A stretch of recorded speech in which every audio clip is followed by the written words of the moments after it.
Hello? Can you hear me?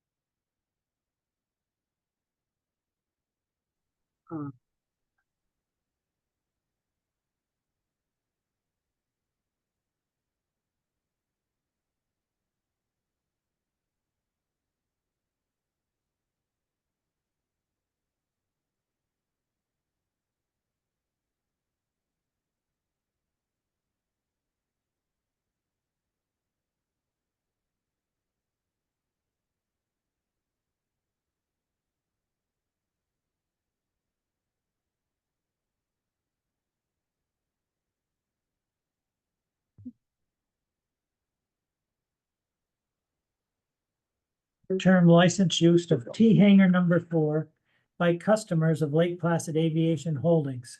I'm sure you remember the example I gave that they currently lease one hangar, but it was just for Lake Placid Aviation.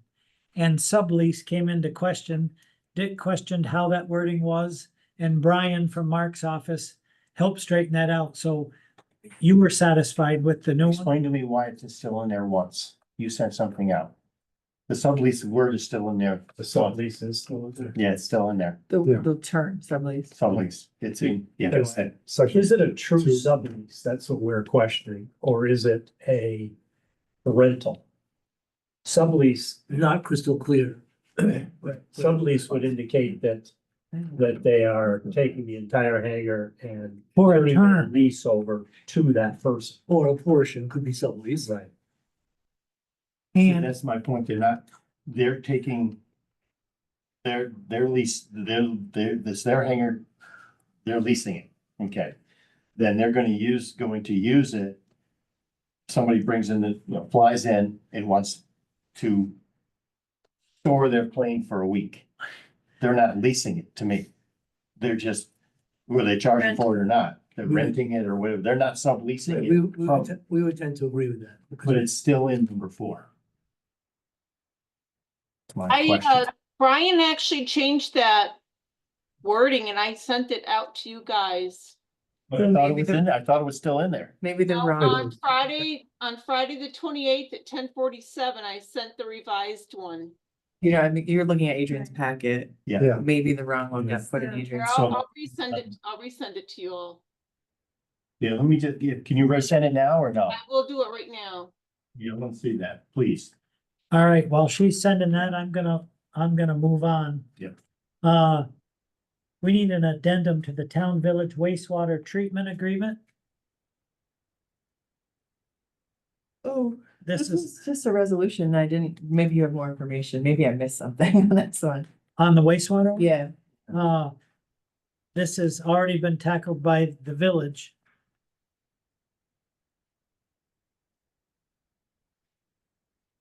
Does this help? Okay.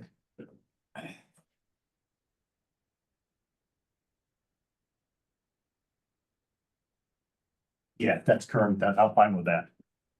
Thank At you. least it's no longer in. It's not in there. Yeah. That's what I thought. Because the one was sent out after we had our conversation. Yeah. And it still was in there. When is that Adrian's set up? Okay, so let's go back to the airport. That's then. fine. Yeah. So, Jerry, I have a question. You had mentioned something about it sunsetting after a year. Was that just more of a part of a discussion in a deliberate phase? Because all of our T hangar leases are on 1-year leases. So we can. And then until this new aspect proves itself, I do not want to go for long term. That's what I'm. The T hangar leases are 2 years. That's right, but payment is yearly. Right.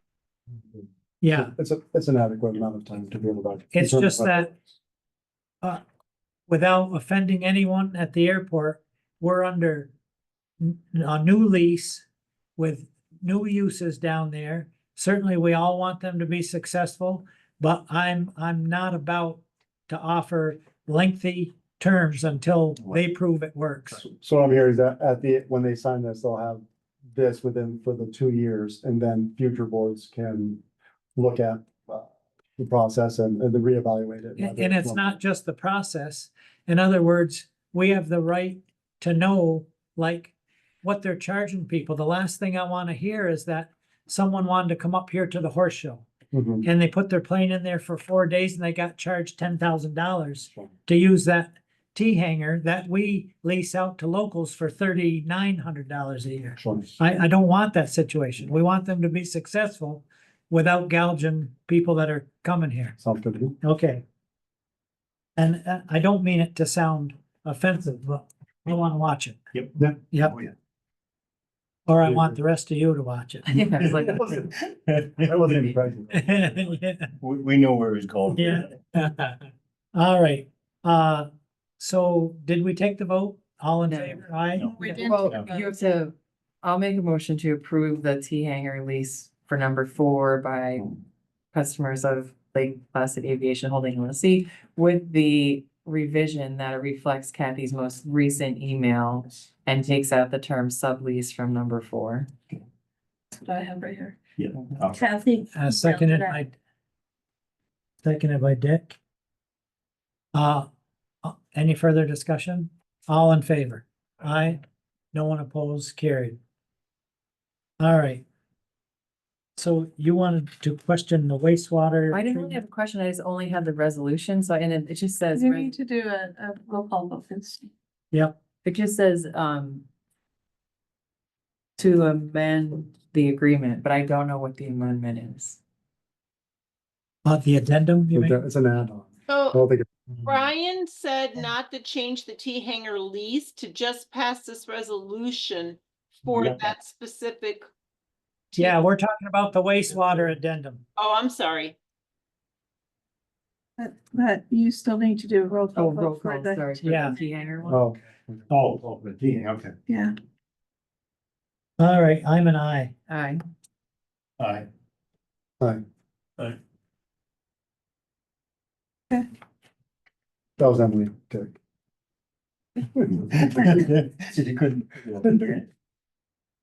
All right, now we'll go back to. town Fourth village. time we're gonna go back to the agenda. Wait, I don't know what the agenda is. I know. This is an agreement that the village has agreed to accept all our wastewater, Oh, okay. okay? It's like Is a it like- sewer contract. But is it something we do annually? No, this one's gonna be good for 30 years. It's Did we do it extended. 30 years? Yeah, Okay. yep. And I'm not sure who caught that it needed to be updated, but. Okay. Well, if the village is getting money, I'm assuming they did. We update so we get our money. I know, we sorely need them, Oh, yeah? Yeah, I just didn't know what the addendum was. All right, I'll accept a motion on the resolution. So. Second, Rick, seconded by Jason. Anything further? Other than thank you, village. All in favor? Aye. No one opposed, that's carried. We also have a need for a resolution for the reappointment of Todd. Those are 6-year terms, and it's actually the county that asked us to do it by resolution. The last time we did it, I don't believe we did, but Should be done by resolution, there's 6-year terms vested. yeah. So anyway, I'm sure unanimously, we'd like to reappoint Todd. Did he have to serve the whole term? Yeah, so who's gonna amend the motion? so I'll take a motion. I'll make some plus. Emily motion, second by Rick. Anything further? All in favor? Aye. No one opposed, that carries. All right, that should do it for resolutions.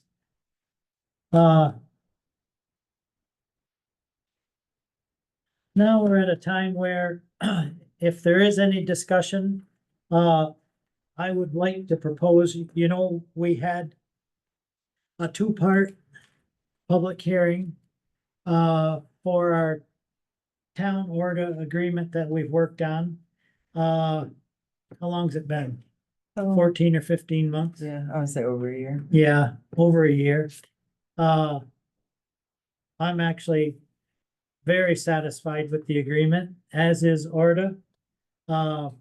We had numerous comments and, I don't know if Rick and Emily would like to talk to, the folks that gave us, suggestions or concerns. A number of them have been addressed and they're in the most recent copy. And I would just include that we did receive 4 written comments, so thank you for the 4 written comments that we received, and thanks for Lori for passing them along. Rick, do you want to give like a summary, if you will, on what was put in front of us and what we addressed? Probably the most common comment or concern is why are we paying more to the $500,000? And I'd like to point out that under the New York Public Authorities Law 2612, specifically section G2. Basically, it's payments are to be calculated based on the North Elba Park District's full tax agreement. If this formula remained unchanged, as we all know, we would be paying over $2 million at this point. I think that has been made very clear. So in the proposed agreement, we would pay significantly less than this, the amount of $500,000. And there was some concern over the 2% increase. And I'd like to point out that that's 2% once every 5 years, not annually, as was reported. So I'd like to just address just briefly the perks part of it. There's been some talk about what do we get for our $500,000, and while some taxpayers feel entitled to perks such free passes in exchange for the town of North Elba's $500,000 contribution to ORTA, there are several valid reasons why this is not feasible or appropriate. The town's contribution should not be seen as a purchase of services, but an investment in operating and maintaining world-class Olympic facilities that drive economic and community benefits. The contribution demonstrates the town's support for these venues, assuring they remain operational, benefit residents and businesses through job creation, tourism revenue, and local events. Free passes, offering free passes to taxpayers could create legal and fairness concerns, as the funding is meant for public benefit, not personal perks. The payment does not entitle residents to a direct exchange of services.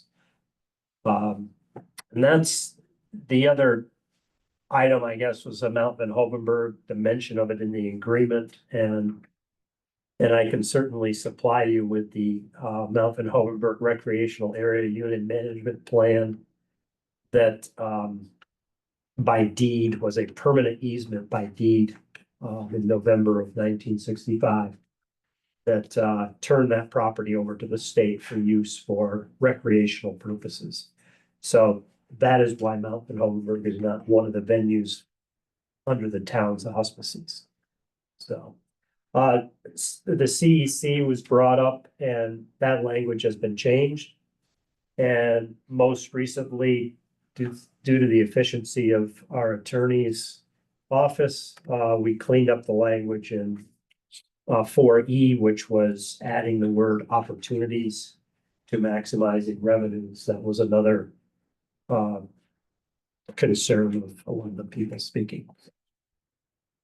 That's about, I have a complete document here if anybody is interested in it. ORTA did do a detailed economic impact study in 2022, 2023, and that can be found online. And I have the link if you so desire. So Thanks, Rick. all I have. Emily, you have anything?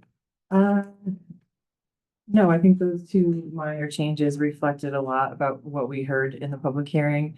The number one thing we heard was definitely about the, what do we get for $500,000? And I think you adequately explained that it's not a, if we didn't, if we didn't have ORTA here, I don't know how we pay to maintain the Olympic facilities, the 3 Olympic facilities that they manage for us. So it's not about. I'm not gonna go farther than that. Right. I agree with what you said. Well, I think, once again, I'm gonna publicly give a sincere thanks to both Emily and Rick and our town attorney, Mark Shackner, his associate Glenn Bruning, for their undivided attention and a donation of hours and hours of sitting and making this a very mutual agreement.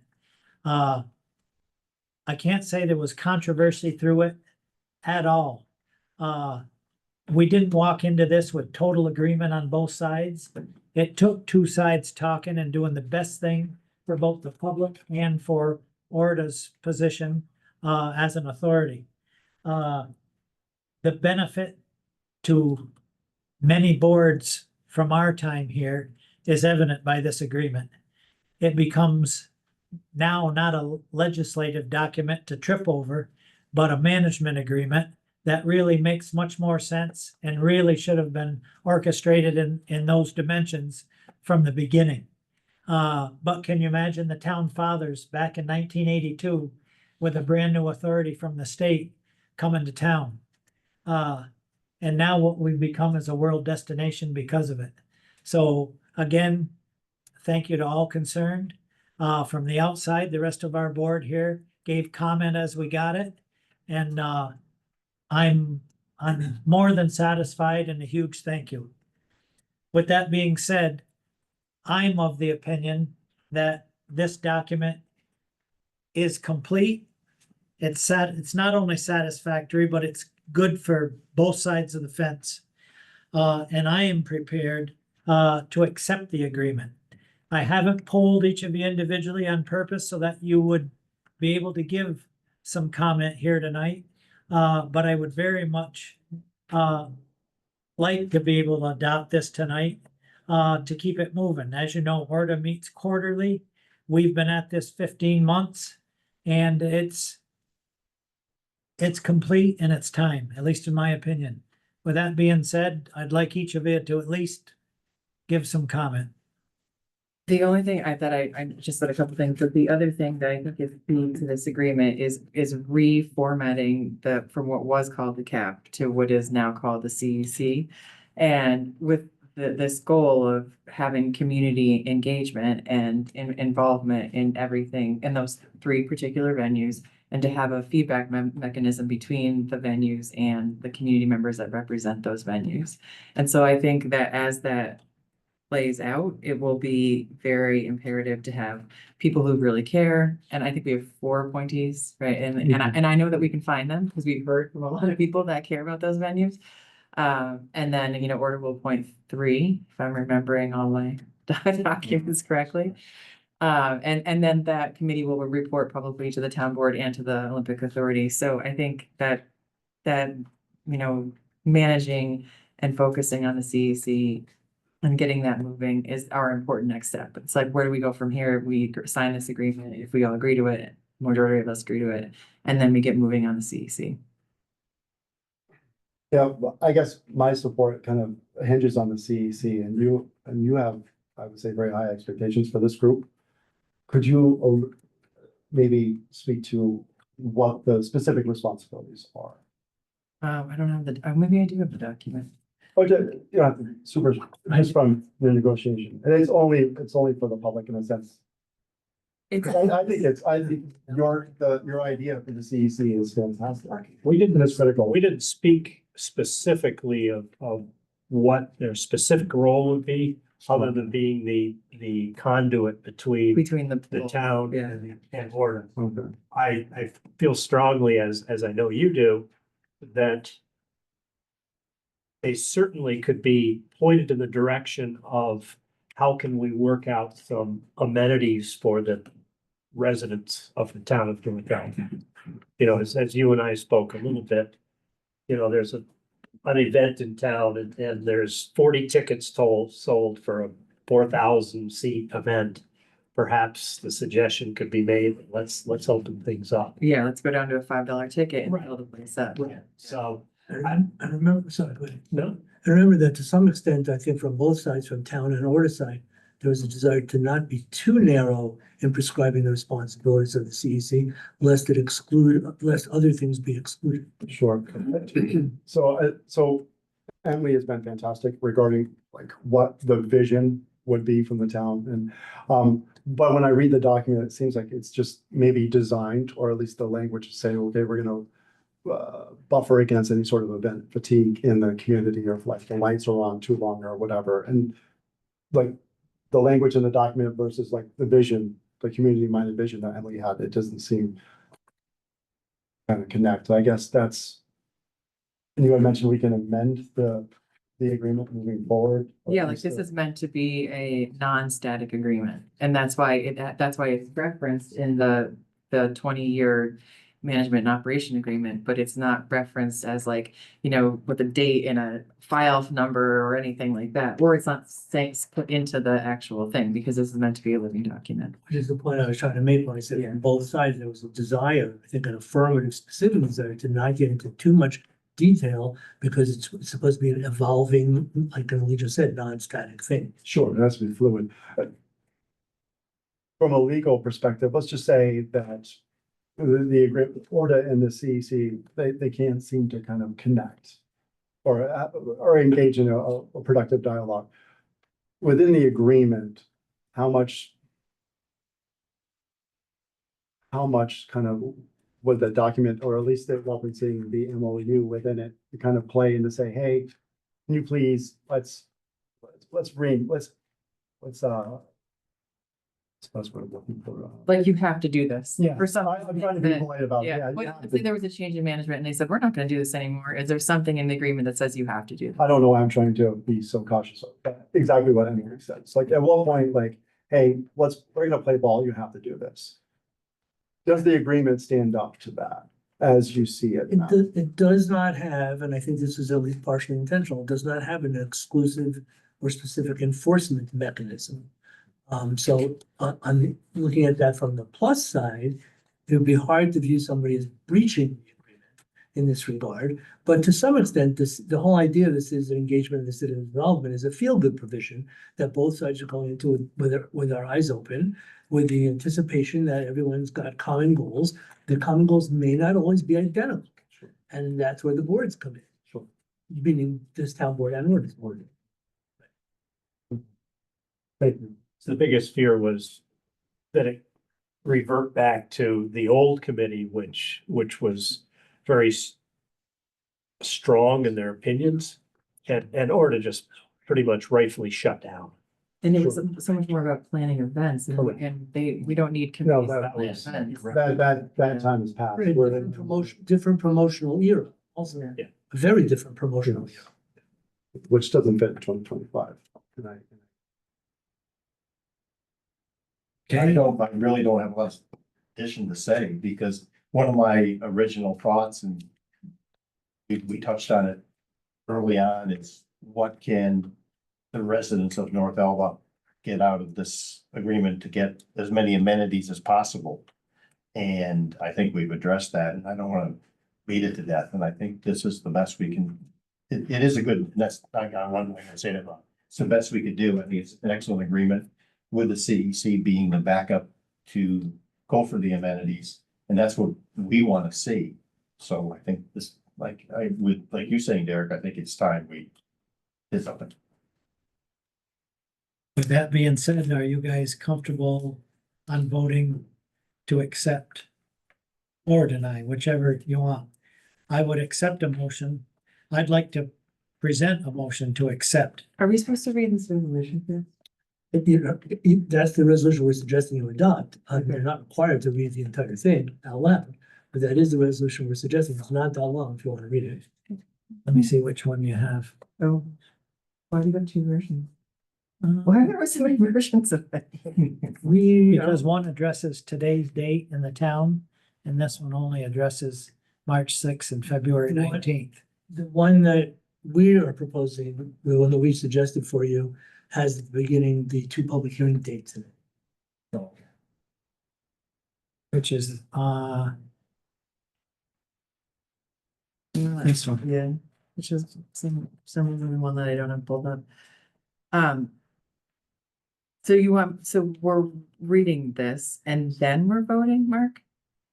That would be that would be the resolution. It's Okay. supposed. And you could vote nay on this resolution if you didn't, Correct. or you guys want me to read it? Yeah. Somebody move it in. Since it's not in the supporting material, I think we should read it. But I need someone to make a motion. I'm making the motion. That's it. I'm looking at you. Town of North Elba notice of adoption of resolution authorizing the operation and management agreement between the New York State Olympic Regional Development Authority and the town of North Elba, subject to permissive referendum. Notice is hereby given that following a public hearing held on February 19th and continued on March 6th, the town of North Elba board adopted a resolution at the town board meeting held on March 11th, 2025, which is subject to permissive referendum pursuant to town law section 198.12 and article 7. The resolution authorizes a 20-year management agreement between the town of North Elba and the New York State Olympic Regional Development Authority for the continued operation of facilities on behalf of the North Elba Public Parks and Playground District. The facilities subject to the agreement are the Olympic Center, the James C. Sheffield Speed Skating Oval, and the Olympic Jumping Complex. A copy of the resolution is available at the offices of the town clerk, 2693 Main Street, Lake Placid, New York, and can be examined during normal business hours. All right. And then roll call. Yeah. from there. I think so. I'm an aye. Aye. Aye. No. Aye.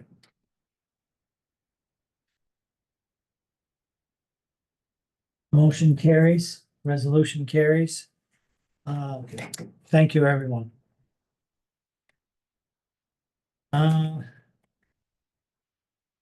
Moving on, we need to approve an engineer for our West Valley Sidewalk project. This is an identical situation we went through before when it came to stormwater work we did up on Fawn Ridge, if you remember. A few different engineers put in their scope. Naturally, one of ours was Swazo. Second one was Delta Engineers. Both certainly qualified. Delta, unfortunately, doesn't have history here. Swazo, on the other hand, not only works with us, but works with the village. So it is a tie-in solely on just information and saving time, efficiency, the whole bit. My recommendation is to stay with Swazo, but you were each sent both these documents. So I won't make a motion until you guys have a chance to respond. Since this is going to encompass the town and the village, Right. shouldn't we agree on an engineer with the village? I think maybe we could, if we wanted to, we could act tonight and then ask the village to put it on their agenda. But the thing is, this RFP was very specific to the town, like they're only responding. Only, okay. Yeah. But Has it, the but it village was put out their RFP yet? Or there? no, because Okay. it's not a village project. Okay. I know, Just so you know, it's- I'm here. They're not gonna put, we know where they stand. Sure, I know, we do, but. And they have a sidewalk sweeper, so. We don't have one? Do we have one? No, we don't Why have do a we not sidewalk. have one? we don't have sidewalks. We don't, Very limited. They don't sidewalks. But part around the lake. yeah. They the do village it. does for us. Yeah, they do it. Yeah. We should just stop. We should do. We should have a nicer one. That's. Can nice. With our new logo. If you like, we can talk to the mayor about this, but I think right from the beginning, we understood the direction. We're covering it, so. Yeah. So I'm making a motion to accept Swazo Associates as the engineer for the sidewalk project. And I'll second that. Seconded by Dick. Any further discussion? All in favor? Aye. Unanimous? Carries.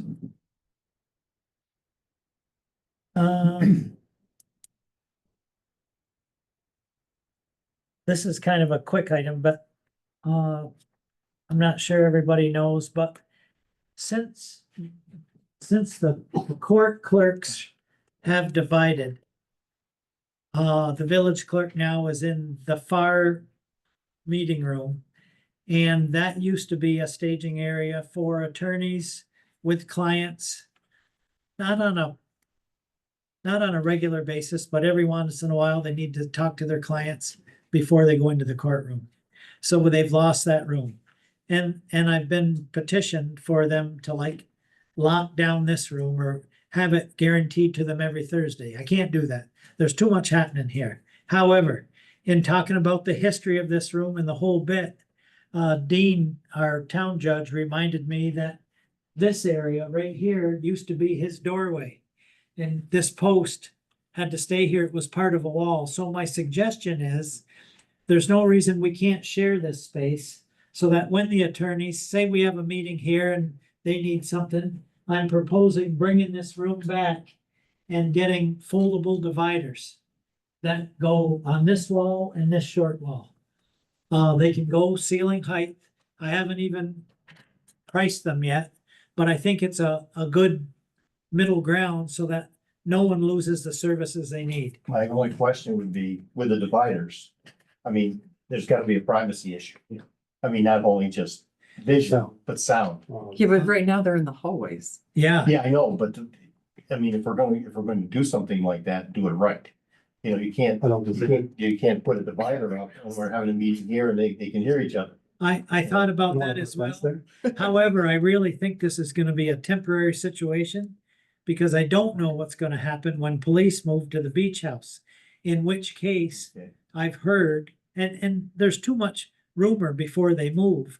But in which case, the village court clerk would move across the Okay. aisle and the meeting room comes back. Okay. So this is a stop gate, and probably 90% of the time, they're welcome to use the whole room. Right. It's just in the event of a conflict. Yeah, I guess my whole thing is like, is it even worth it? Yeah. Like, why can't we It's- wait? To me, no, it isn't worth it. That's the Okay, thing. then I say it's would not say- If you say it's not worth it, I say it's not worth it. Yeah, I agree with you. It's not- I mean, because if you talk to the attorneys and poor people, they probably, they want privacy.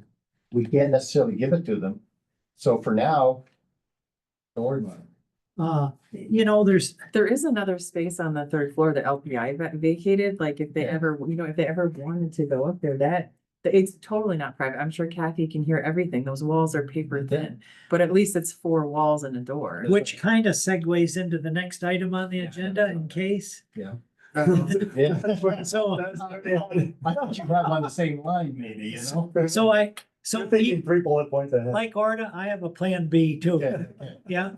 Yeah, so let's move on to that. So I think the suggestion has been made, let's hold off on this idea. Yeah. Now upstairs, the county moved in, wait a minute, 4 years ago, Or I think. for the DMV office. It was And that- COVID, wasn't it? Yeah, COVID? it was after. It was over. It was shut down because of COVID. Yeah, that's what I thought. Yeah. So it was. Long story short, Yeah. between Ticonderoga and here, those satellite stations still aren't manned. People aren't applying, as you know, just on It's a the county staffing employment. issue. Oh, yes. Staffing Yes, issue. yeah. Just the county was down 107 positions. Slowly we're gaining back, but my point is this. That room has value to us up there. I've done everything but get on my knees and beg down there for somebody to come up. But it isn't just one person. There has to be a supervisor, so that's 2 people that have to come. The likelihood of that happening Yeah, because is virtually when it nil. was here, there's one person. But do you think maybe like in time, the investment with the personnel to kind of build the office up, kind of like Saranac Lake, we would stop anyone in North Elba, let's just stop going to Saranac. Well, Here. when it was open, we were Yeah. wicked busy. The line was down the stairs. That's why the village put the glass in. Yeah, So, but I guess the question is, what's the county's position? I mean, I'm sure they said, if we can find somebody, well, that's, but can we press them and say, well, you haven't found anybody in 3 years? I'm in my 4th year. Right, Every year, it's the same message. right. So my question to you is, do we recover that room, use it for our needs, even lease it out? Or are you happy sitting on it? We don't have to make the decision tomorrow, but listen, we've been well over 4 years with nothing. Is the is the DMV commissioner and all that realize, I'm sure they do, from you, we want to do something with it. The So if limited you- space. You know, there's a saying I was gonna say my father would say, but I can't in public, so you know what I mean? This is what we call Bear in the Woods. No, it's close. Something different. You got the right idea. Yeah. Yeah. It's about pot, you know, I mean, I can keep my attempts yeah. to ask, but I mean, seems like we could. You know, they just didn't live up to their agreement, so guys. You want the room, and you're not, unless you can say, Are they? hey, I think Derek's at the point where he No, feels we that ga- he's we had those gave them conversations. No. yeah, oh yeah, there's no revenue coming no, in. that's what I mean. You're at that point now where you've had that conversation over several years. Yeah. You're at that point where like, you know that there's no one banging No. on the door doing it, so you're ready to move on. It's one of those small issues I don't wanna leave behind. Well, the That's- only downside is they put some funds into it, Right. into Oh, yeah. the infrastructure of it. Being close. So if you wanna come up and undo what you did, fine, but other than that, we want it back. Well, There- Do we even have to Utilize it? Can we utilize it? I haven't been in there, so. It's a very narrow, all there is a narrow walkway and a full counter with, I networking. mean, if we wanted to say to the DA or any attorney, you can take your client. Yeah, up Yeah, to that's- that room. Is it adequate? oh, yeah. Oh, yeah, there's enough, I mean, it's narrow. yeah. Why They couldn't just we do put in that? all new Yeah. And then, I mean, then if they all suddenly come up with Yeah. 2 or 3 people that want to work here, that's right. we can. Yeah, to your Solve it. point, yes, if it's like a 3 or 4 people want to get together She's pulling her. with an attorney or whatever, it's tight, but there is room. So, yeah, so you don't have to make any renovations to Right. let the court use it. And then if they If they need it come- back again, Yeah. we go back to the divider idea of I lease. say do that instead of Go. All leasing right, everything. all right, I got Just it. let- Just let the county, the DMV know, we got a purpose for it. If you come back, let us know. Yeah. Should I only allow that room to be used if there's conflict in this room?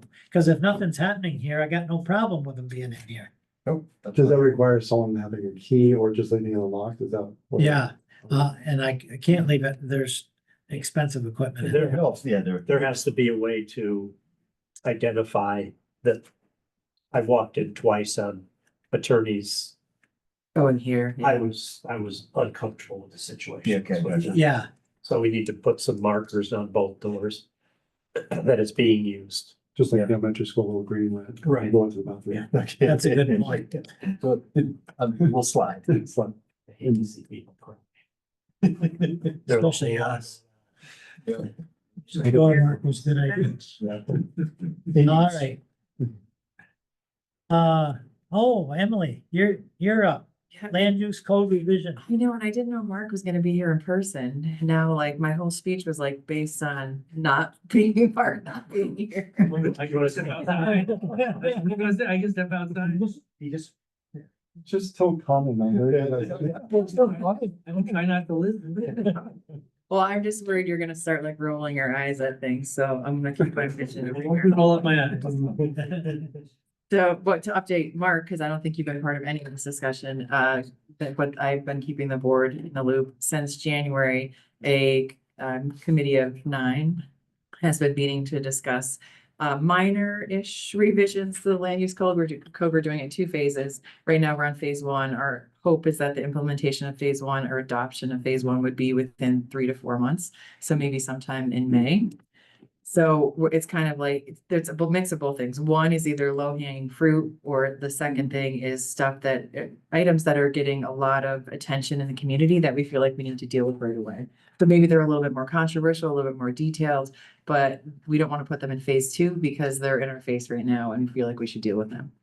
So the board has seen draft notes from the committee met 4 times. The low hanging fruit one is campaign election signage. And Mark, we have talked about this and I've talked about with Jackie or with Janet Bliss, the village attorney. And just that campaign election signage is protected under free speech. So a simple cleanup of the land use code to get rid of something that we can't enforce. So that's one simple ask. Does that include the? I don't ever put signs. It's repealing the whole section. Okay, Yeah. Well, And I've been working on it. I did ask, I gave Barry in the building office a task of like finding the exact sections of code where it's referenced. So then the document becomes like a little bit more guided for, it's like for an attorney to look at and then know how to write it into land use code language. The one that we spent the most time on and the one that is both most controversial and most pressing and also most detailed is this idea of temporary workforce housing, which would be a new conditional use. And so I have in my notes to you, but then we also have a proposed document that is not in legal language about what the conditional use would look like. And then I provided the background. So it honestly goes back to, I feel like some of these things just all go back to short-term rentals. But in 2023, our amendment said that you could no longer have new unhosted short-term rentals in town residential and village residential. And there are still people out there who are seeking investment properties in those areas.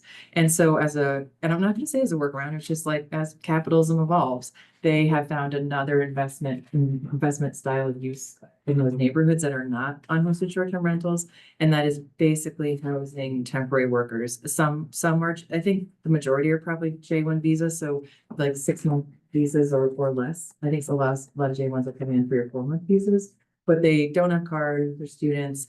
We have seen some more of other types of visas coming in, like H2Bs and just other types of work visas. So it's not all regulated to J1, but they are all temporary. And so that's why I feel like that term temporary workforce housing fits the best. And what's different about it is that you might have had long-term rentals in those neighborhoods before, but it was one lease to potentially a family, or maybe at the most, if there was 3 bedrooms, it was 3 leases to 3 individuals. But these units are now what's way more than 1 per bedroom. You know, I'm not gonna say they're overcrowding or anything. I think they're doing what the market will bear. And the pushback from the community has been, well, if you would have left rooming in boarding house in your land use code definition, this is what they would fall under and they would be reviewable. But we removed that because we also saw the workaround, which I will use that term now, the loophole of short-term rentals owners trying to go to the review board and saying, hey, we're rooming in boarding house, and then being able to have, because rooming in boarding house was allowed in all districts, they would be allowed to have what technically would be a rooming boarding house, but truly operate as an unhosted short-term rental in those 2 districts. So we've removed rooming in boarding house. And so the push and pull has been, now that these temporary workforce housing, how single family homes are being, used for this use, then the neighborhood is very concerned about what this use will mean to them. How does it impact them? And I think that's a fair response. They're concerned about it. It's a different use altogether. And right now, like short-term rentals, you can't control anything if it's not defined, if it's not named, and if it's not described. And so the Land Use Code Committee has tried to come up with a way through a conditional use permit reviewable by the review board where they would have to apply for this conditional use. There has been a lot of discussion about whether this use is not a use that's applicable, that's aligned with town residential and village residential. And there are still some committee members who are really holding strong to that. And I said that I would always try to present both opinions. Like, no, this is not a unanimous agreement that everyone thinks it should be in town residential and village residential. Everyone thinks it should be regulated. There are some people who think it should not be in those 2 districts.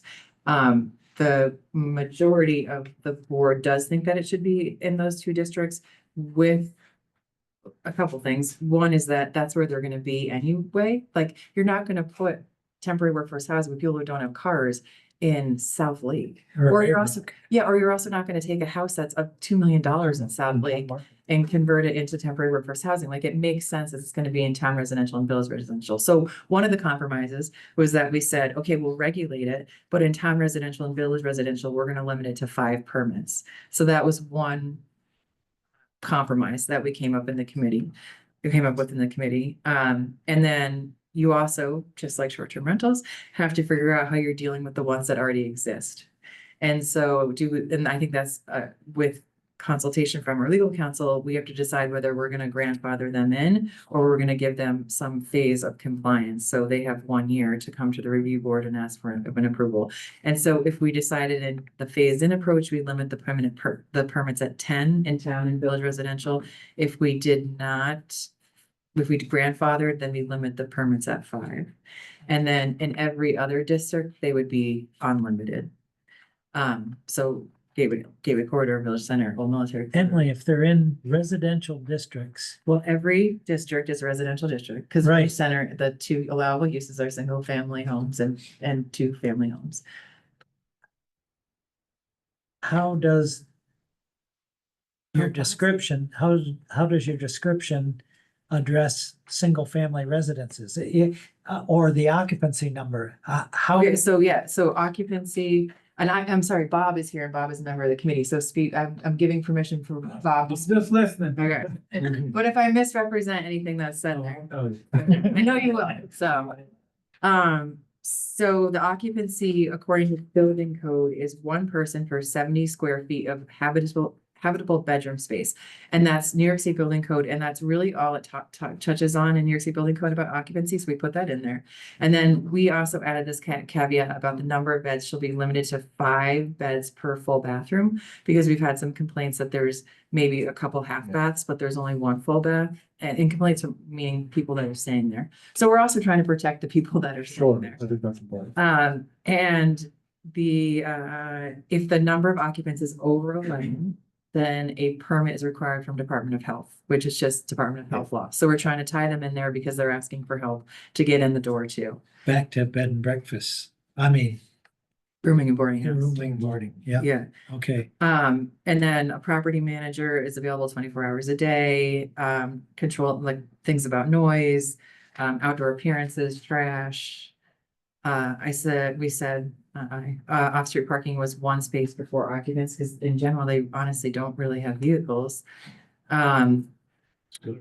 Yeah, That's 4 scooters per. well, I think you could have 1 scooter per- That's how you get back to Portland Road.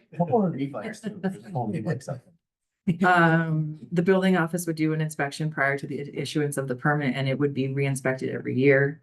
Like I said, it has to go to review board for review board approval, so in that process, the neighbors are all gonna be notified, because it would be a notice to neighbors.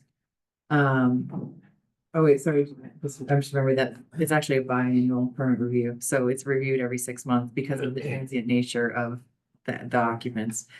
And that's it, that's that one. Is there an expectation that, sorry, but is there an expectation that they'll be a part of the hotline? Like if they could come, like a Short-term complaint. rental. Where does the complaint go? Yeah, what was it doing? She's in the 200. Yeah, I guess there's no reason why it couldn't go to the complaint line, but I think what the goal of this one was that the neighbors would have direct contact with the emergency contact. So they could just say like, hey, there's trash all over, or like, there's a party right now, but I don't see, I can't, without. Well, they already Darcy have, David, yeah, that's why I'm saying. without asking Darcy and Because it's like David, asking Lisa. Or Britt. Right. I think Yeah. that you could, I think that that's feasible to use the same hotline number. Kind of going to the decision of whether to grandfather, has it been discussed about, okay, you're grandfathered, but then the subsequent sale, no longer, you're not allowed, it's no longer in that sort of. Right, does it run with, right, does it run with the land or not? Yes. Have you, No, I was looking at Mark for that one, because we didn't necessarily decide on grandfathering versus phase. Our Explored that. position is that we'd prefer phasing in, but we know that there was struggles with that when we talked about short-term rentals, and so we went with the grandfathering option with short-term rentals. And so that's our position, but I said very openly that both the town and village attorneys might have very different opinions about whether phasing in is the right approach or grandfathering in is the right approach. And so then you would have to answer those questions if you choose one or the other. So we Okay, didn't, so we didn't go down that. we're not that far in that Yeah. you're doing the ledger book, okay. What about when somebody stops using it for short-term, for temporary workforce housing? So let me think, I have to think back to like conditional uses. If you stop using, I need David or Darcy. I don't know what our land use code says about like ceasing a use, but there's gotta be a requirement. I of think there's a discontinue, I believe, I haven't looked at it in a long, long time, but I think there's a discontinuance provision. If it's Yeah. discontinued for X amount of time, then the authorization lapses. I would 100% assume that, but without Darcy here, I can't answer that. How aggressive is your timeline?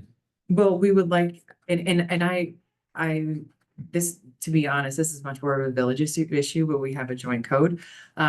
So the village is pushing that this is in place by the summer because this will be a problem in the summer. I mean, it has the potential, I don't want to say that, it has the potential to be a problem this summer. If it isn't addressed, more people, I imagine, will maximize this opportunity. Yeah. Been put in front of Tim at all yet? No, because, I didn't know, because, well, now Mark's here. I didn't know where you wanted me to bring this. If you wanted me to bring it to Mark or to Tim, but I know that Tim has been dealing with the septic revision and that's taken him quite a lot of time. And so in the interest of time, I would prefer that it goes to Mark or someone in Mark's office. But with it, and Tim is always there to bounce ideas off of, or, he knows the code maybe a little bit more in detail, but He does, and we work great together, so we don't care. yeah, Have Tim do it, we don't care at all. I'm just, We got nothing. in my opinion, if there was a time frame, I would prefer that we go through Mark. So am I hearing you saying if we were to ask him, that could jeopardize the timeline for the septic and this, because working on both might elongate both those timelines? Yeah, I just don't, I don't want to give another land use code to thing to Tim right now. But if he gets a more polished version of it through Mark's office, then Yes, and I would definitely ask for Tim's input at some point. Yeah, we He's our- Yeah, we strongly agree with you. yeah, We, from our perspective, seriously, when we have Tim start, great, or if you want to have us start it, then bring Tim in. But we, first of all, we respect the heck out of Tim. He knows a lot more about this than we do, so amen. I mean, here, at least here in Brazil. yeah. And so I would prefer that we start with Mark or, who's like your land use, is it still Jackie? Who's your land use code person? We kind of all do, Okay. actually, not all, but 4 of us. So we'll figure it out. Okay, and then, as questions arise or you have a draft, bounce it off Tim and see what Tim's thoughts are. I'd love bullet points from Mark's office. Yeah, great. I have another low hanging fruit. This is an easy one too, guys. Accessory dwelling use units not for transient rental clause. So if you remember, this came up during short-term rentals that we heard from a lot of members of the public that said, what are you talking about? You can't have ADUs. And we're like, no, after 2011, ADUs that are built after 2011 cannot be for transient use, meaning they cannot be short-term rentals. And we heard a lot of feedback from the public that if you got rid of that, you would enable a lot of people to move into homeownership or to stay in homeownership. Like that, it would be an incentive for some extra income for local residents. And in the background of that is that in 2011, 100% the intention of that provision was to create more long-term rentals. The actual data is that it's really created maybe 2, and since 2011. So it really has not worked to the way that we wanted it to work. And so the committee proposes that we remove, that's actually in definition. So I think it only has to be removed in definitions where it says not for transient use, like just a strike through. But then we would also need to amend the short-term rental law because the committee strongly believes that any ADU should be hosted. Okay. So because that's where no one has the problem, right? Because it's And- unhosted, and Yes. so you essentially have two SDRs operating on the same. We would allow building ADUs for short-term rentals. Yes, yeah. So it creates another new market. Yeah, and could potentially help locals. And I think with all the good intentions that were meant in the 2011 code just didn't come through. And so maybe this is another opportunity where we're helping the local person by allowing them to generate some more income. Okay. So that, I think that's the original intent, was to help subsidize people. Hosted goes more with accessory. yes, Hmm. it What does. if you have a building, it's hosted, and within that primary structure, you have a short-term rental. And you have an ADU. Well, you only can have one permit per That's property, Per property. That's right, so even though you. unless you're a gateway corridor or village center. Right, right, so that's my point, you already have a hosted SDR. You can't build an accessory dwelling unit and get a second one, That's what I no. thought. Wanna make Yeah. sure. So that's, Sure. it's my other low hanging fruit. The one that I told Derek is with all take less than 10 minutes. Listen, I think it was good. 17 minutes left. She lied again. So this last one, and I think Bob will agree, we need to flesh this out a little bit more with the committee. Like, I thought we had a direction, but then when I sent these notes out to the whole committee, they were like, wait, we're questioning this. But I just wanted to throw it out there, both for the public, which is mostly Grace who's here. And just to get you guys thinking about it, and then also Mark thinking about it now that he's here, is the special event venue, which is, again, it would be proposed as a new conditional use. And then the same the same discussion arose within the committee about what's the appropriate location for this special event venue. And and also, honestly, this one goes back to short-term rental law, because the building office over the summer had two major complaints about people running, unregulated wedding venues, and they were both in rural countryside. And technically in rural countryside, there's really no commercial uses allowed except for maybe daycare and church.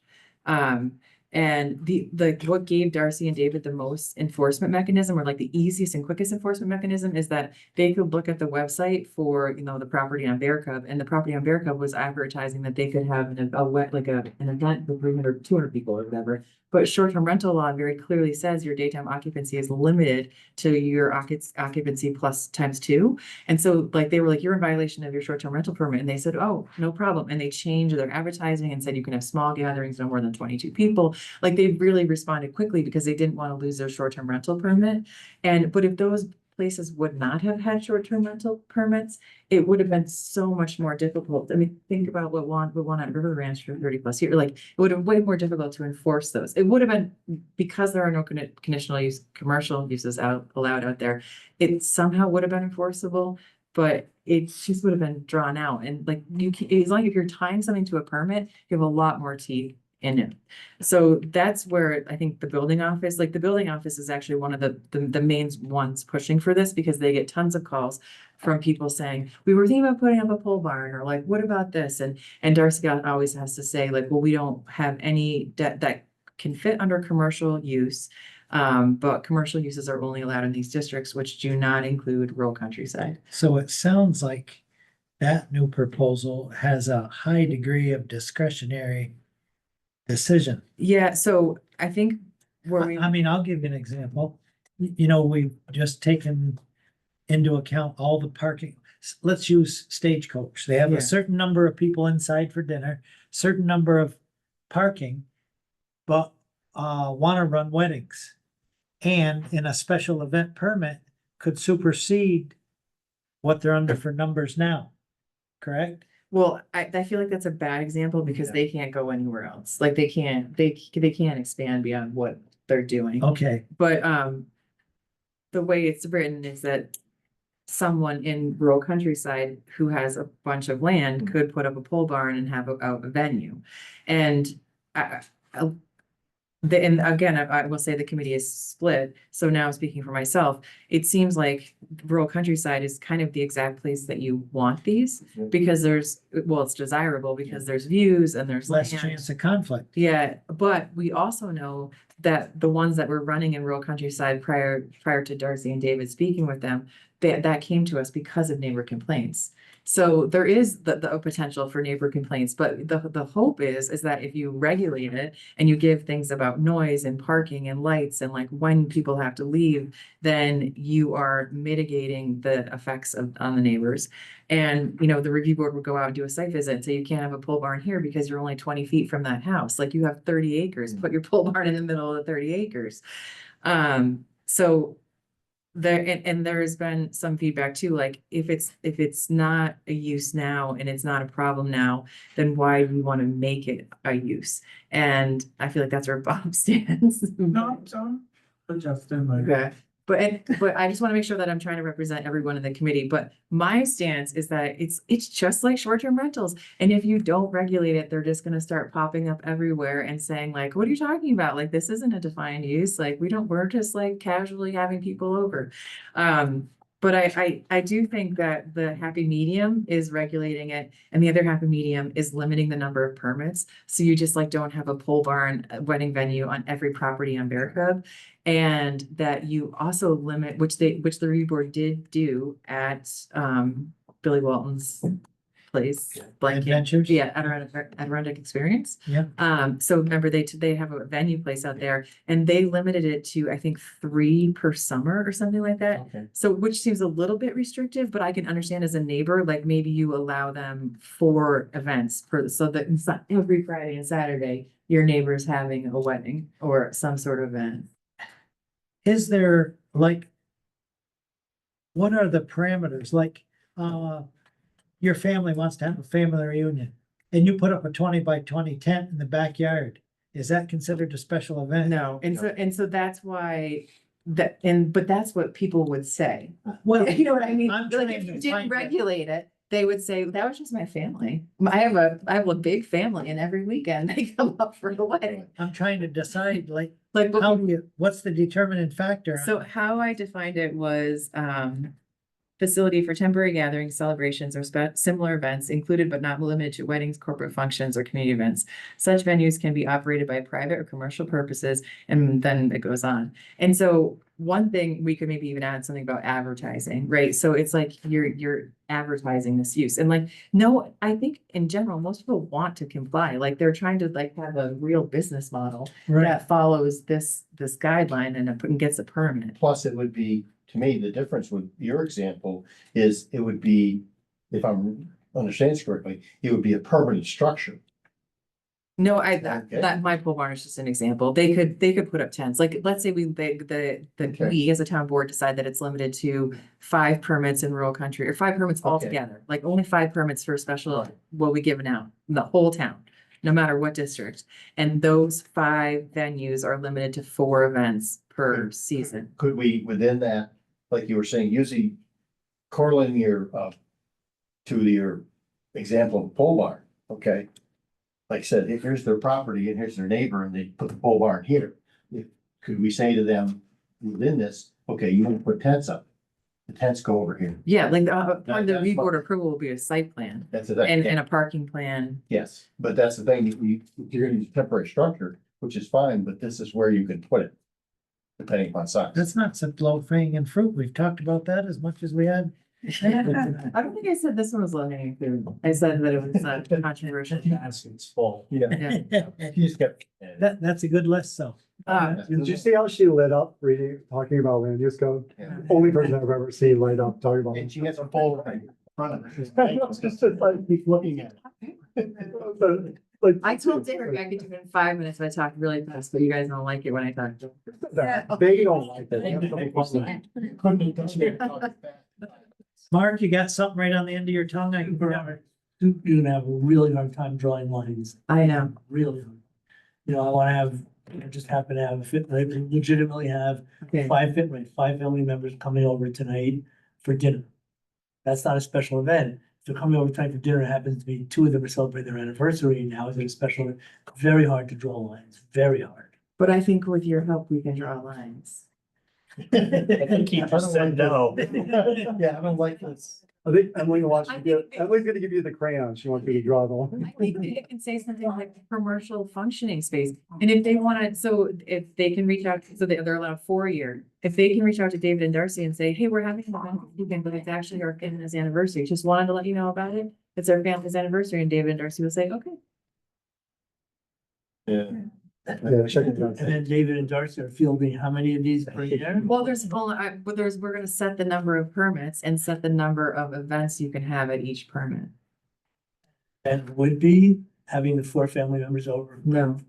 Right, so do what I meant, when I said Yeah. how many per year, I meant David and Darcy would get, in theory, would get a limited large number of requests. And it puts them in a very difficult spot. Somebody said something I thought was you said very insightfully earlier. I'm hearing a lot of discretionary play here. I'm just telling you, we're not telling you not to do it, we're saying, Rick's right, we can't draw the line, but we are saying no to that. We'll help as best we can, I'm just telling you, for warning you.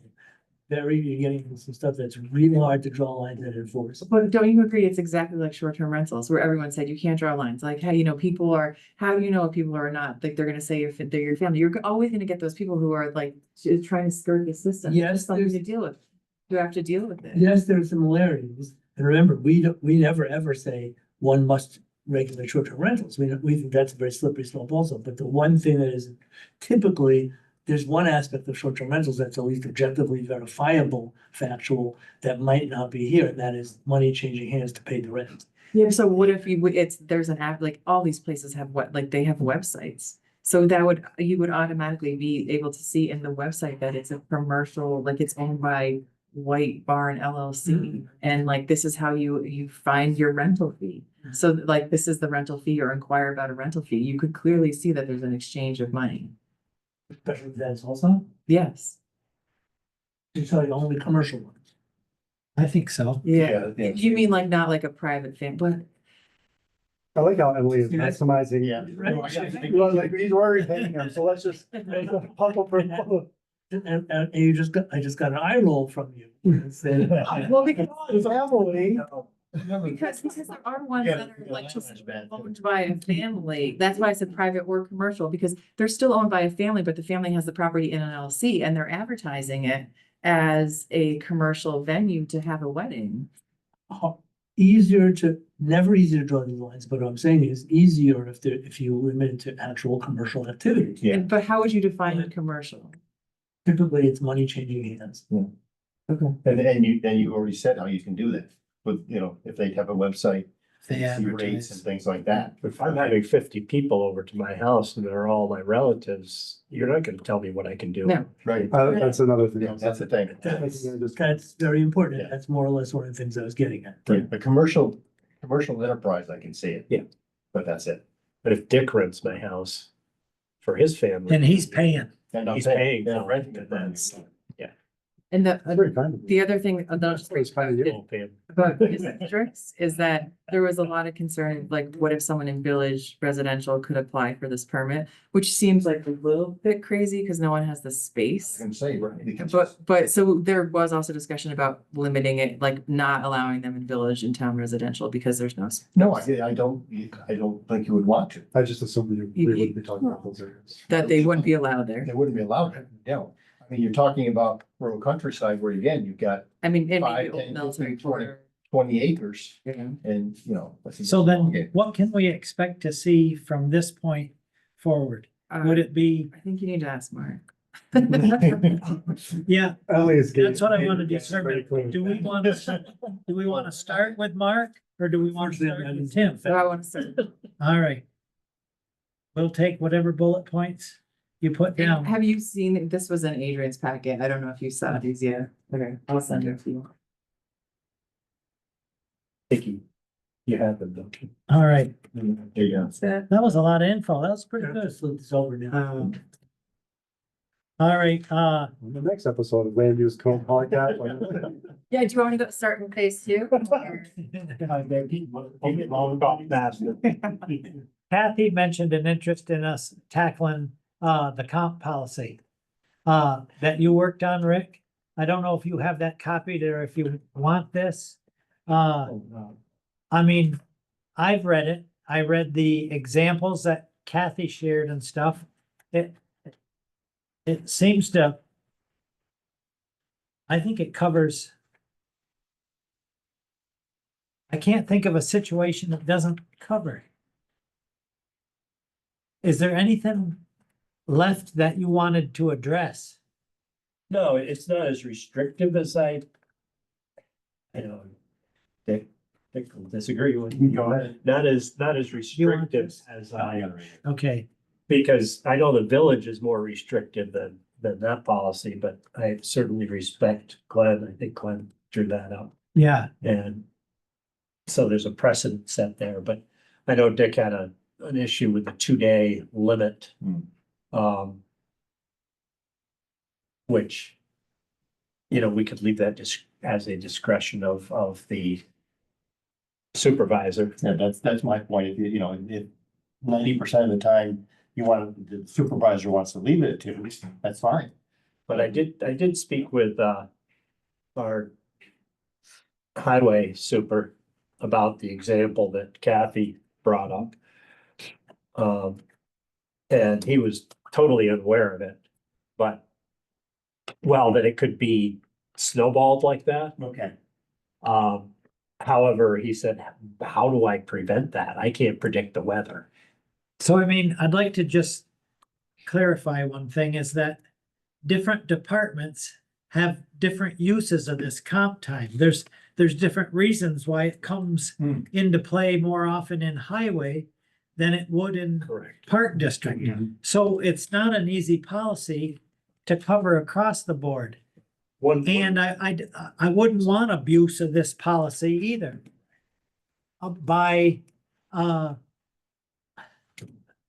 What's the easiest way to explain how a highway guy's on call all winter long? And the amount of overtime versus comp time can pile up quick. And do we get into situations where it results in like a whole vacation time or whatever?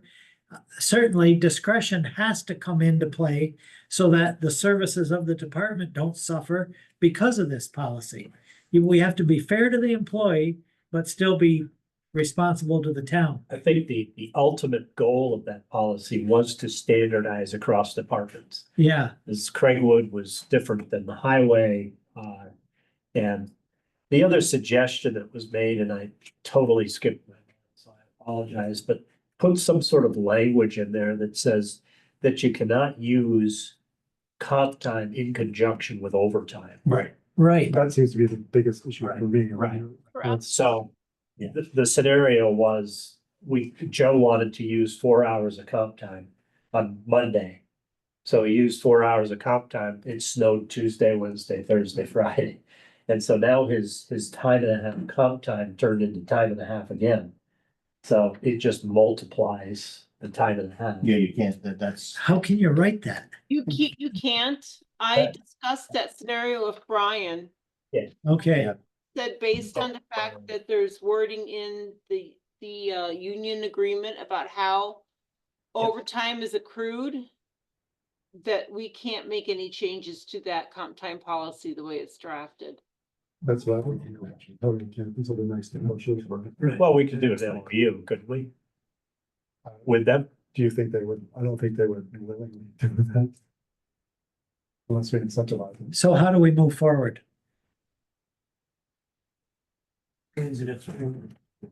4 years. 4 years.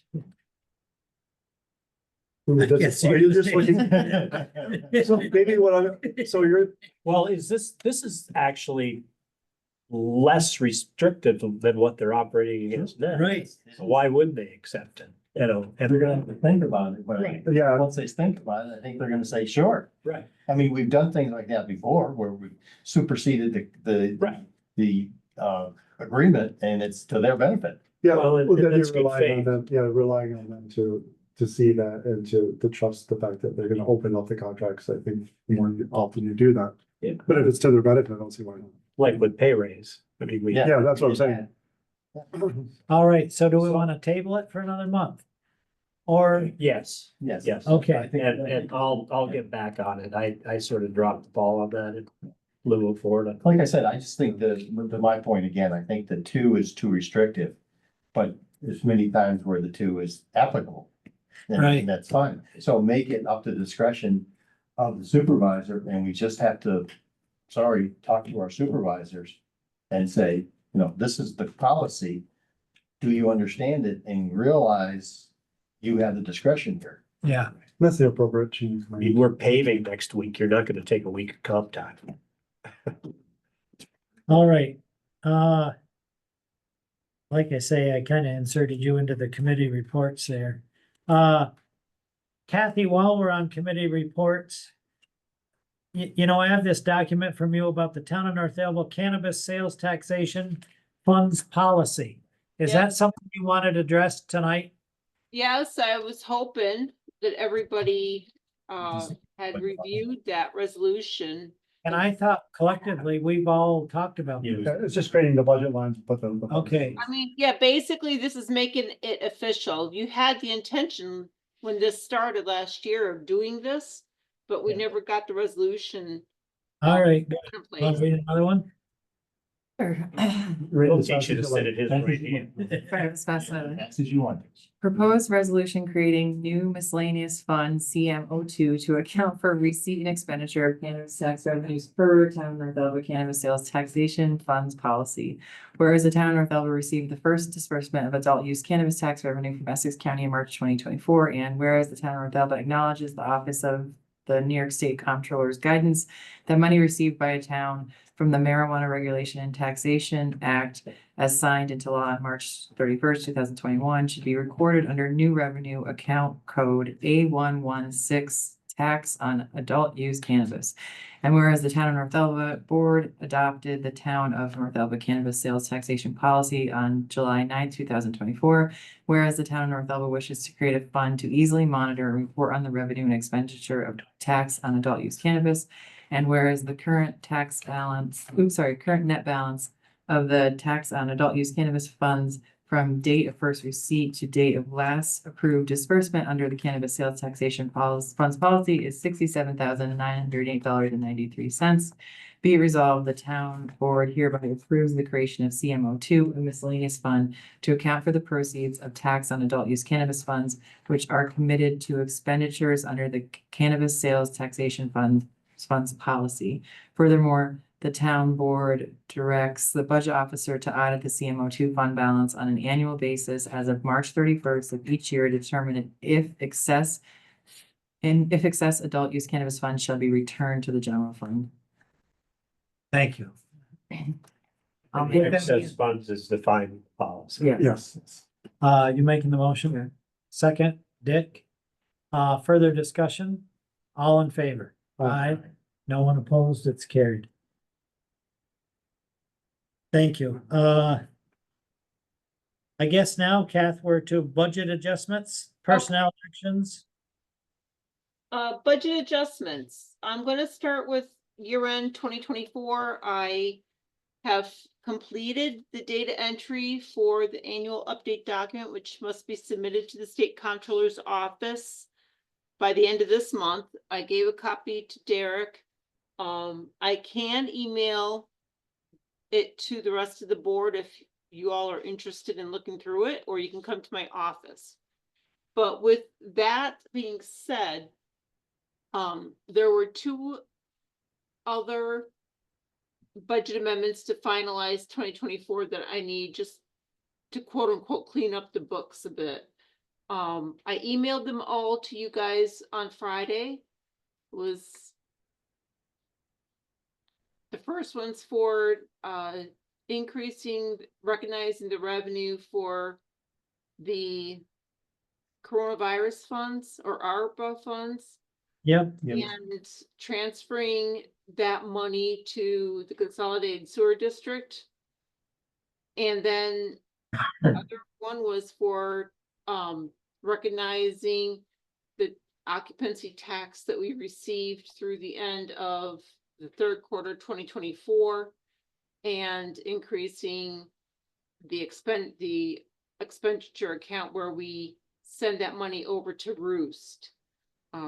So, like I said, we're just cleaning up the books on that. Those are items I should have taken care of earlier and I just missed them. It happens. Remind me again, Kathy, end of March, is that when it's due?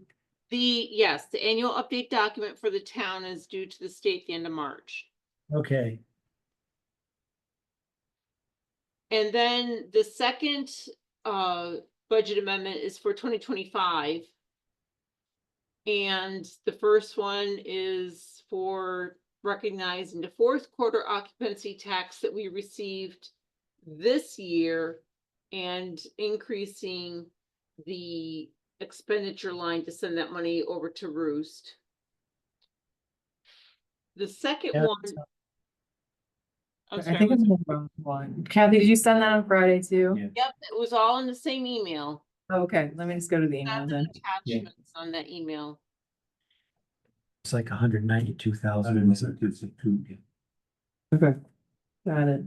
Okay, the second one is a request from the town, from me to the town board, to appropriate a little shy of $297,000 of the highway fund balance to cover the cost of the equipment that two pieces have been received already, and the third one is the tandem truck that's been on order since 2023.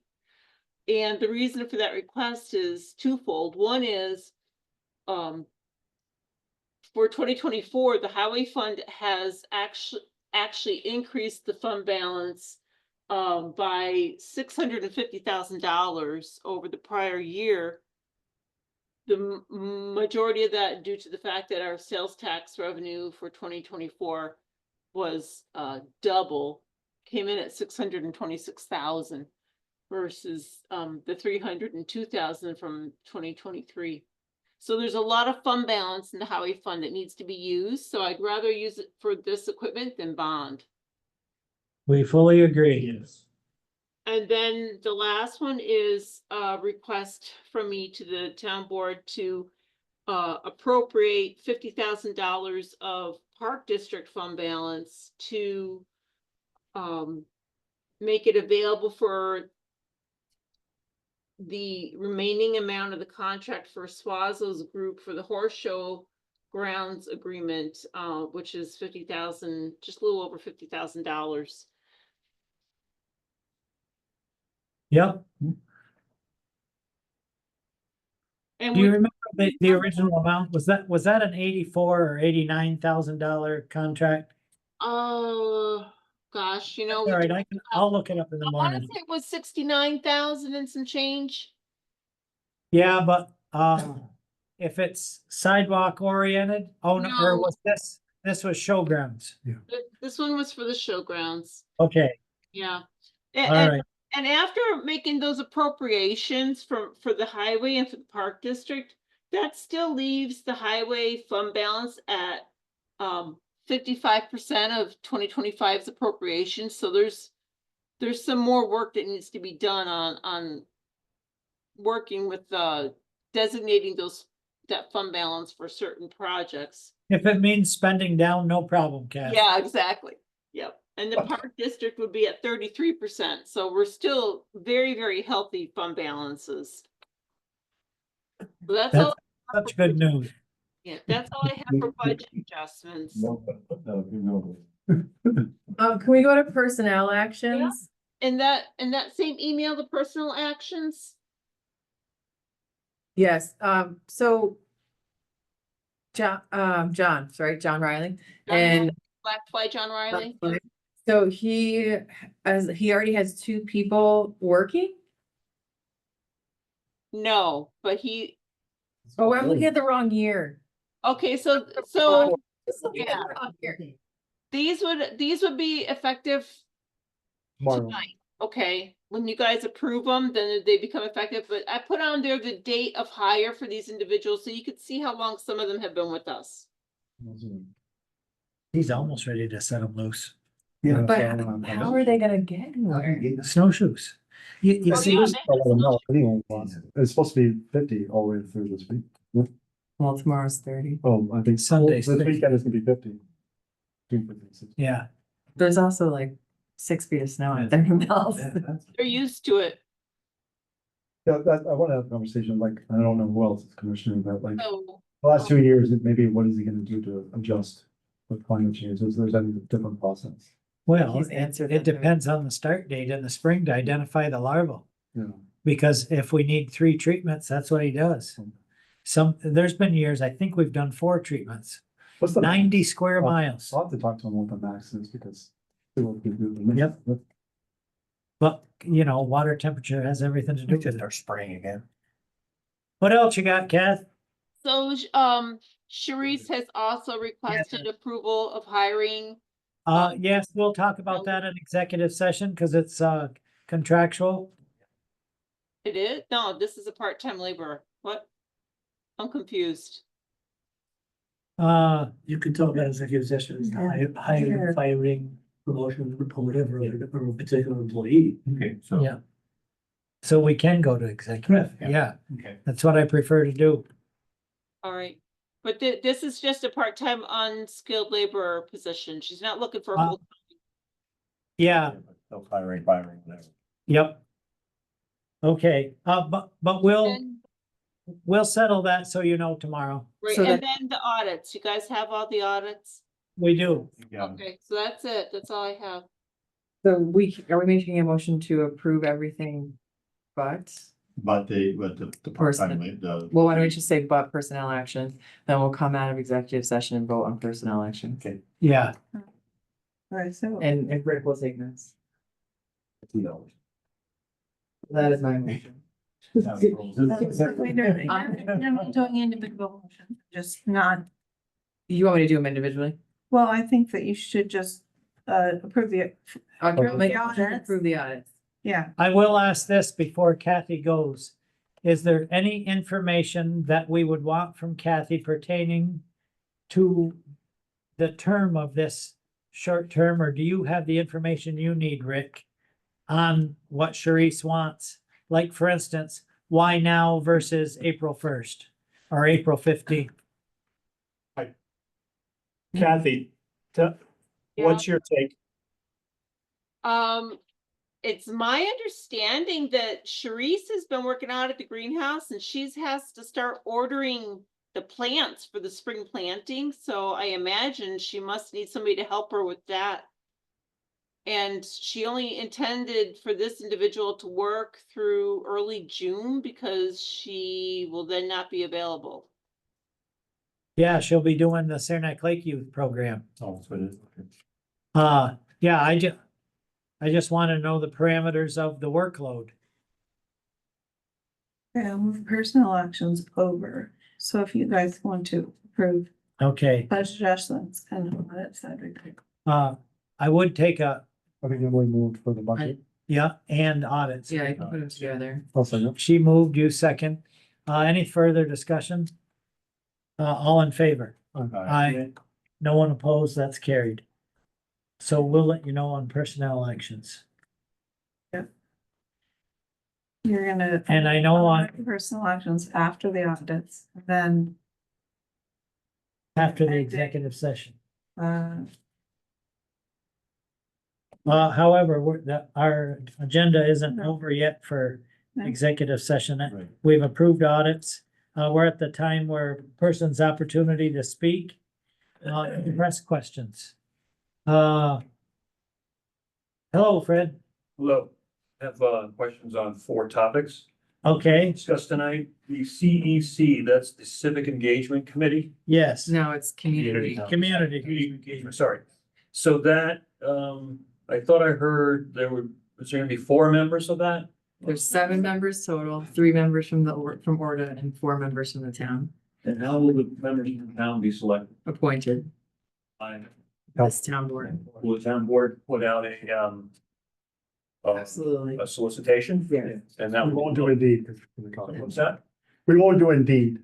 Yeah, It costs money. Will it be publicized on? Oh, yeah, Yes. certainly. On the town website? Well, and we'll make sure we reach out to Grace too. Great. The Land Use Code Revision Committee, are those meetings public? Yeah, if you wanted to stop by, it's kind of boring. When do they happen? 9:15. When? Wednesday. In my mind, I. We're almost- Don't you know we're 9:15? Every other Wednesday. 9:15 AM Yes. here, 3rd floor. and there's one tomorrow? Yes. Thank you. You're gonna relive this whole thing tomorrow. Well, you know, That's your fault. other people get excited about land use code, I'm not the only one. Spoke so passionately that inspired you to want to. Exactly. Sidewalks, who's responsible for sidewalks, in the village of Saranac Lake on the town of North Elba side? The town of Elba is responsible for 0 sidewalks. Everywhere. Yeah, Okay, great. And then the executive session, what is the subject of that? personnel, well, I'm gonna go with Rick, because Rick is my executive. with Mark. Okay. Mark's here. Tim summarized it nicely when he said hiring, firing, whatever. The actual words, and it's good to practice this once in a while. Okay, okay. The actual words in the state law, the word personnel does not appear in the statute, nor does the word contractual, by the way. Okay. The actual words, if you're talking about, like, for example, hiring somebody, the actual words are matters leading to the appointment, employment, promotion, demotion, discipline, suspension, dismissal, or removal of a particular person. Those are the magic, That's. which is why whatever summed it up very nicely. Yeah. Is that in the open meeting study? Saying that section 105, yes, short answer. Does the town board have to go to executive session for those things? Not required, right? Correct. Okay. Thank you. But, yeah, I think that one of the motivations is to protect People's privacy. people's That's, privacy. that's. Yeah, I understand it. I had a conversation with Tom Gasfava before he left office. He said that Mariah, they rarely went to executive session. That was his preference. And that is a common misunderstanding. There are people that think it's required and it's not. Thank you. But that is the reason it's checked. Thanks. All right, did Bob leave his jacket here? Yes. Okay. He was We close. have a meeting tomorrow. Yeah. He didn't leave. Yeah, I'm just saying. That was a long phone call. Yeah. Grace, what do you got? He left because he emailed me. Well, you anticipated most of my questions and kind of addressing the public concerns that were brought up. I got it read. But I guess my only question was next steps for the ORDA agreement. The ORDA has to also approve Yes, the agreement, so I assume their next board meeting will probably. For this month. I'm guessing by the schedule, they suggested it may come up at their board meeting late in March. Which I think is the 24th. Yeah. But I'm not sure. I'll get notified of it, but yeah, All right. just checking on that. I have to run, but thank you guys. Thanks for coming. It's only 6:45. Yeah. That's all it is. Man, less than an hour meeting, thanks. So I already know I can't adjourn, so I'd accept a motion to go to executive session. Let's go to executive session. Dick, Excuse me. second. Hello, y'all hear me? I'm Oh, I'm online. sorry, I've been looking at that Oh, caricature that's- there tonight.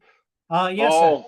Oh, yeah, I use Microsoft Teams typically, and I use this during the pandemic to talk to my grandkids, so I guess they like to see a nice character on there. This is Jim, this is, You are, sir? this is Jim Hughes. Hello, Jim? How are you? Yes, sir. Yeah, I'm asking tonight, the village has passed the revised tax law for exemption for persons with disabilities and limited incomes. That is in effect now. Has the town already done that with their tax exemptions, or do they plan on doing that? I honestly can't remember all of our exemptions. I'm so sorry, What- Jim. The best I can say is that it was put in front of us briefly by our town assessor for consideration at a later date, and we really haven't brought it back to the table yet. I guess I was aware that the village had passed that. How long ago, Jim? A couple months ago? Yeah, it was about 2 months ago, but I brought it to their attention last October because you have the four, I could share stuff with you if you'd like. You've got the veteran exemption, you got the senior exemption, you've got the persons with disabilities and limited incomes exemptions. So Right. they're all kind of one big bundle there. So the Listen, town is I'll off.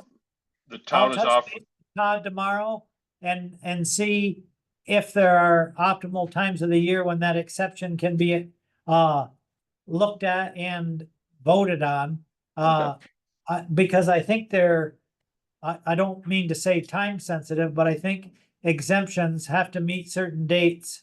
And tell me again the title of it, Jim? It's exemptions for persons with disabilities and limited incomes. You can find that under taxnewyork.gov, and it goes underneath you'd find it next to like the STAR program. It's just it's the exemptions all the exemptions that are available to towns and villages and actually school boards as well. So Very good. I just want to make sure that we're catching all the exemptions. If we're going to offer some, as I talk to the village, that we offer all. Generally, we're receptive to most exemptions. We Mhm. just want to do our homework on it. I got you. All right, perfect. That's all I Very have. good. Thank you very much. I appreciate it. Thank you. All right, bye now. Motion, Rick. second. Second, all in favor? Aye. Jason, do you have the thing? Or, Bye, Kathy. I got it. Oh, she What didn't is say. this? She Send it to my team. didn't. Kind of hurtful.